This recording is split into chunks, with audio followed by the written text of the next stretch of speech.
நிறைய வித்தியாசமான சத்தங்கள் வந்ததும் வாசு ப்ரோ என்ன செய்யறதுன்னு யோசிச்சுட்டு இருக்கிறப்ப வெங்கடேஷ் இருக்கிற இடத்துல பயங்கரமான சத்தங்கள் கேட்க ஆரம்பிக்குது.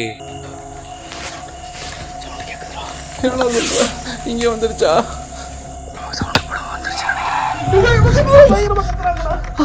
யாரு நாங்கள் எதுவும் பண்ண விட்டுருவோம். இந்த ஜோனில் இருக்கிற ஆத்மா இங்கிட்ட அங்கிட்ட ஓடுது.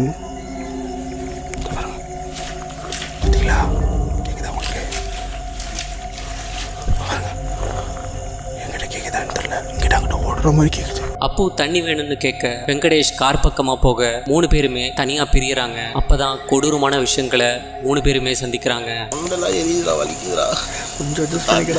தண்ணி வேணும்டா, முடியலடா. நான் மட்டும் போறேன், நீ இந்த கேமரா பத்திரமா வச்சிருக்கா என் கையில.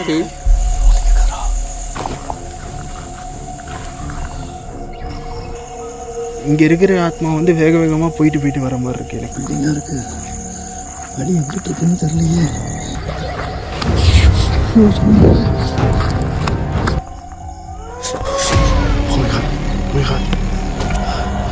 ஹலோ, ஒரு நிமிஷம் நில்லுங்க, என்கிட்ட பேச முடியுமா?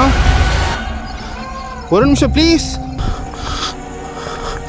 எனக்கு இதுக்கு முன்னாடி எந்த பேயை பார்த்தும் பயம் இல்லை, ஆனால் இந்த கொலவை சவுண்டு விட்டுற இந்த பேயை பார்த்தா எனக்கு கொஞ்சம் பயமாக தான் இருக்குது.